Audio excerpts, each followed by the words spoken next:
హ్మ్. ఈ వీడియో జనసేన గురించి, లేదా జనసేన అభిమానుల గురించి, లేదా జన సైనికుల గురించి, లేదా మామూలు జన సైనికులు కాకపోయినా మామూలుగా పవన్ కళ్యాణ్ గారిని లేకపోతే జనసేనని అబ్జర్వ్ చేస్తున్న వాళ్ళ గురించి. ఓవరాల్‌గా ఎలా ఉందంటే అండి, గడిచిన 5 ఇయర్స్ బ్యాక్ ఒక ఆల్టర్‌నేటివ్‌గా, అంటే ఈ 2 పార్టీలకి ఆల్టర్‌నేటివ్‌గా రాగలుగుతుంది జనసేన అని, అంటే అందరూ నమ్మకపోయినా 10%, 15%, 20% గట్టిగా ఫాలో అయ్యేవాళ్ళు, నమ్మేవాళ్ళు. డౌట్స్ ఉన్నప్పుడు కూడా అలా ఉంటుందేమో అని అనుకునేవాళ్ళు. గోయింగ్ ఫార్వర్డ్ స్లోగా ఆబ్వియస్లీ వైసీపీకున్న ఒక భయం గానీ, లేకపోతే ఒక ఆందోళన గానీ, లేకపోతే అది జరగకూడదని గట్టిగా కోరుకుందేంటంటే టీడీపీ కూటమిలో, లేదా కూటమిగా 2 కలిపి పోటీ చేస్తే నష్టపోతామని. ఆబ్వియస్లీ ఎంత పర్సెంటేజ్ ఆఫ్ ఓట్ ట్రాన్స్‌ఫర్ అవుద్ది, మొత్తం అంతా పర్సెంటేజ్ ఓట్ ట్రాన్స్‌ఫర్ అవుద్దా లేదా అని పక్కన పెడితే, ఎంతో కొంత ఫెచ్ అవుద్ది అని. So, they tried they level best. At the same time TDP ఏందంటే, ఖచ్చితంగా మనం ఇండివిడ్యువల్‌గా ఎళ్తే కష్టం. ఇప్పుడు ఆ ఊపు రావాలి అంటే ఖచ్చితంగా జనసేన సపోర్ట్ కావాలి అని ఆబ్వియస్‌గా TDP tried their level best. But Pawan Kalyan గారికి, అంటే జనసేనకి, దే వాళ్ళకి 2 ఆప్షన్స్ ఉంటాయి. ఇండివిడ్యువల్‌గా ఎళ్ళి 175 నియోజకవర్గాల్లో, ఎందుకంటే గడిచిన పార్టీ పెట్టినప్పటి నుంచి కష్టపడి ట్రై చేస్తున్న వాళ్ళు, మనకు సీట్ వస్తుందని నమ్మిన వాళ్ళు, అక్కడ ఖచ్చితంగా మనకు వర్కౌట్ అవుద్ది, ఎంతో కొంత నేను పుల్ చేయగలుగుతాను, మేబీ 5%, 10% తీసుకుంటే నెక్స్ట్ ఆల్టర్‌నేటివ్‌గా నేను రాగలుగుతాను అని నియోజకవర్గాల్లో పనిచేస్తున్న వాళ్ళు కొంతమందున్నారు. Even YSRCP also started like that. ఆ పార్టీలో ఉన్నప్పటికి కూడా నేను అదర్ ఆల్టర్‌నేటివ్‌గా రాగలుగుతానని నమ్మకం వచ్చింది. చాలా ఫ్యాక్టర్స్, రాజశేఖర రెడ్డి గారి మరణం తర్వాత కాంగ్రెస్ డౌన్ అయిపోవడం గానీ, ఇక్కడ బీజేపీ లేకపోవడం గానీ, ఇమ్మీడియేట్‌గా ప్రజారాజ్యం కాంగ్రెస్‌లో కలపడం గానీ, ఆహ్, రకరకాల సానుభూతులు గానీ, పాదయాత్ర గానీ, రకరకాల ఇన్ని ఫ్యాక్టర్స్ తర్వాత దానికి జోడు, అంటే మొత్తానికి కన్సాలిడేట్ అయినాయి. బట్ యాక్చువల్లీ ఇనిషియల్లీ ఒక లీడర్ డిసైడ్ అవ్వాలన్నమాట, నేను ఆల్టర్‌నేటివ్‌గా వచ్చేదానికి ఆస్కారం ఉందని. దెన్ ఫ్యాక్టర్స్ దానికి యాడ్ అవుతాయి. బట్ ఇక్కడ ఇనిషియల్‌గా ఏందంటే పవన్ కళ్యాణ్ గారికి so, last time vote banking తక్కువుంది గదా, నేను ఇనిషియల్‌గా వెళ్ళగలిగితే వర్కౌట్ అవుతుందా లేదా? లాస్ట్ టైమ్ ఇంత తక్కువ ఓట్ బ్యాంకింగ్ ఇచ్చారు కదా అనేది ఉంటుంది. అలాగే టీమ్ వాళ్ళకి ఇచ్చిన సలహాలు, సంప్రదింపులు గాని, ఓకే, మనం కూటమితోనే వెళ్దాం, కలిసి వెళ్దాం. సో, వాళ్ళకు ఇచ్చిన సలహాలు గానీ, అంటే వేరే సభ్యులు గానీ, లేకపోతే పార్టీ వ్యక్తులు గానీ, మనం కూటమిగానే వెళ్దాం, ఇండివిడ్యువల్‌గా వెళ్తే కష్టమైపోతుందని. Fair enough. చాలా ఫ్యాక్టర్స్ ఆలోచించి ఒక డెసిషన్ తీసుకుంటారు. బట్ దానికంటే గ్రేటెస్ట్ మిస్టేక్ ఎక్కడ జరిగిందంటే, లెట్స్ అస్యూమ్ మీకు ఒక ఎకరం పొలం ఉంది. దాని ఆనుకోనున్న ఎకరం పొలం వాళ్ళకి దారి లేదనుకోండి. వాళ్ళు ఖచ్చితంగా మీ పొలం గుండానే దారిలో వెళ్ళాలి.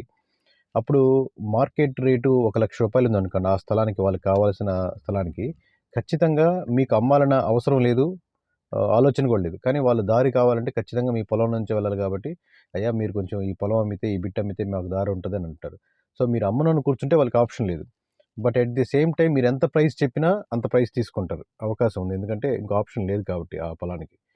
బట్ మీరు రూ. 1,00,000 ఉన్నటువంటి ఆ స్థలం వాల్యూని మీరు 10,000కో, 20,000కో, 30,000కో ఇచ్చేస్తే, వచ్చేసి అమ్మేసిన తర్వాత మీ కుటుంబ సభ్యులేమంటారు? ఆబ్వియస్లీ చాలా మిస్టేక్ చేశారు, తప్పని రకరకాలుగా అంటారు. బట్ లాంగ్ టర్మ్ కెరీర్ ఉంది, అన్నదమ్ములుగా ఉంటారు అని నమ్మకం ఉంటే అది వేరే విషయం, వాళ్ళ పర్సనల్ చాయిస్ అది.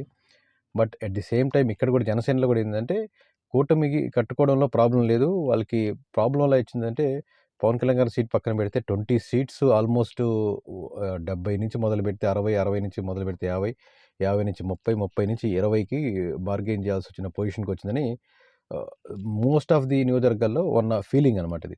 It's true also. They can demand more number of seats and at least more number of seats పక్కన పెడితే, ఆ 20 నియోజకవర్గాలు జనసేన బలంగా ఉన్న చోట్ల గట్టిగా అడుగుండొచ్చు, ఆ నియోజకవర్గాలు తీసుకుండొచ్చు. ఇక్కడ ఖచ్చితంగా మనం చంద్రబాబు నాయుడు గారికి హ్యాట్స్ ఆఫ్ చెప్పుకోవచ్చు. ఎందుకంటే ఎలా మాట్లాడాలి, ఏ సీట్స్ తీసుకోవాలి, జనసేనకి ఏ సీట్లు ఇవ్వాలి, స్టెప్ బై స్టెప్గా మనం ఎట్లా యాక్వైర్ చేయాలని, రాజకీయ దురంధరుడు అంటారు కదా, అట్లా పండిపోయిన వాళ్ళు. సో, ఆబ్వియస్గా చాతుర్యాన్ని వాళ్ళు ప్రదర్శించారు. ఆ చాతుర్యం జనసేన ప్రదర్శించలేకపోయింది. అదే కొన్ని చోట్ల, ఇప్పుడు ఫర్ సపోజ్ అమలాపురం ఉంది, ఎగ్జాంపుల్ చెప్తున్నాను ఒక సీటు. అదే జనసేన ఫస్ట్ నుంచి కొన్ని సీట్లు ఎక్స్పెక్ట్ చేసి వన్ ఆఫ్ ది సీటు. అదే అమలాపురం సీటు జనసేనకి ఇచ్చుంటే మోస్ట్లీ అపోజిషన్ దరిదాపుల్లో కూడా ఉండేది కాదేమో. కొన్ని సీట్స్ అలా ఉండుండొచ్చు. ఎందుకంటే వాళ్ళు మోర్ ఎక్స్పెక్టెడ్, అక్కడ కన్సాలిడేట్ అయ్యేదానికి ఆస్కారం ఎక్కువ ఉన్న సీట్స్ కొన్ని ఉంటాయి. సో, ఇట్లా నంబర్ పరంగా ఫెయిల్ అయింది. సీట్ సెలక్షన్ పరంగా ఫెయిల్ అయింది. కొన్ని చోట్ల క్యాండిడేట్స్ లేక వేరే క్యాండిడేట్‌ని తెచ్చుకోవడం ఆ సిట్యుయేషన్ తీసుకొచ్చింది. సో, ఇప్పుడు ఈ సీట్‌లో మెజారిటీ గెలిచినా మిగతా 150, 160 సీట్లలో మనం పోరాడదాం, మనం ఫైట్ చేద్దాం, రండి ఇది రాష్ట్రాన్ని మార్చేద్దాం అంటే ఒక కొత్త నాయకత్వం చూసుకొని అంటే కొత్త వాళ్ళొస్తే మారుతారు. ఈ ఉచిత పథకాలు, ఈ స్కీమ్స్, ఈ ఈ రొటీన్ పాలిటిక్స్ కాకుండా భిన్నంగా ఉండే పాలిటిక్స్ ఏదైతే ఎక్స్‌పెక్ట్ చేస్తారో ఆ ఎక్స్‌పెక్టేషన్ సర్కిల్ నుంచి రొటీన్ పాలిటిక్స్ అంటే అందరూ ఉండే సర్కిల్‌లోకి మళ్ళీ వచ్చింది. సో, గెలిచినా ఓడినట్టే, ఓడినా గెలిచినట్టే ఆప్షన్స్ మధ్య డిఫరెన్స్ ప్రధానంగా ఇది. అదే 175 నియోజకవర్గాల్లో పోటీ చేసి తక్కువ పర్సెంటేజ్ ఓట్ బ్యాంకింగ్ వచ్చినా, కొన్ని సీట్లు వచ్చినా రాకపోయినా ఓడిపోయినప్పటికి గూడా గెలిచినట్టు లెక్క. అదే 21 నియోజకవర్గాల్లో పోటీ చేసి ఎక్కువ సీట్లు సాధించినా, గెలిచినా ఓడినట్టే. ఎందుకంటే ఆ సర్కిల్ నుంచి బయటకొచ్చేసి మామూలుగా సో కాల్డ్ రాజకీయ పార్టీలుండే సర్కిల్‌లోకొచ్చింది కాబట్టి. మరి మీరు అడగొచ్చు సో కాల్డ్ రాజకీయాలు చేస్తేనే గెలుస్తారండి. మామూలు రాజకీయాలు చేస్తే డిఫరెంట్‌గా చేస్తారంటే గెలవరు అది ఇదని. సో, ఒక చరిష్మా ఉన్న లీడర్‌కి ఒక అడ్వాంటేజ్ ఏందంటే ఈ most of the percentage of people ఈ హార్డ్ కోర్ ఫ్యాన్స్‌లో నుంచి సెక్షన్ నుంచి ఉండేవాళ్ళే ఉంటారు. అంటే హాస్పిటల్స్, స్కూల్స్ లేకపోతే రోడ్స్, మున్సిపాలిటీస్, జాబ్స్ ఎక్కువ ఫ్రీ స్కీమ్స్ కాకుండా ఇలాంటి వాటి మీద ఫ్యాక్టర్ చేసేవాళ్ళుంటారు. సో, చరిష్మా ఉన్న లీడర్‌కి వాడి ఎక్స్‌పెక్టేషన్స్‌తో పాటు దీనికి కోర్‌గా ఉన్న అభిమానులు కూడా ఉంటారు కాబట్టి అదొక యాడెడ్ అడ్వాంటేజ్ అవుద్ది. అది అయ్యుండే అవకాశాన్ని జనసేన కోల్పోయింది. హోప్ ఆ సర్కిల్ నుంచి బయటకొచ్చి గోయింగ్ ఫార్వర్డ్ న్యూ సర్కిల్‌లోకి వెళ్తారని నేను చెప్పింది మాలి ఇప్పుడు ఆబ్వియస్‌గా జన సైనికులంటే ట్రోల్ చేసేదానికి చాలా ఈజీగా ఉంటది, ఆస్కారం ఉంటది. "ఏయ్! మా పవన్ కళ్యాణ్ ఇట్లా" నేనేం అనలేదు. ఎందుకంటే ప్రాపర్‌గా ఉన్న విషయాన్ని మీకు కూలంకషంగా ఎక్స్‌ప్లెయిన్ చేయడానికి ట్రై చేశాను.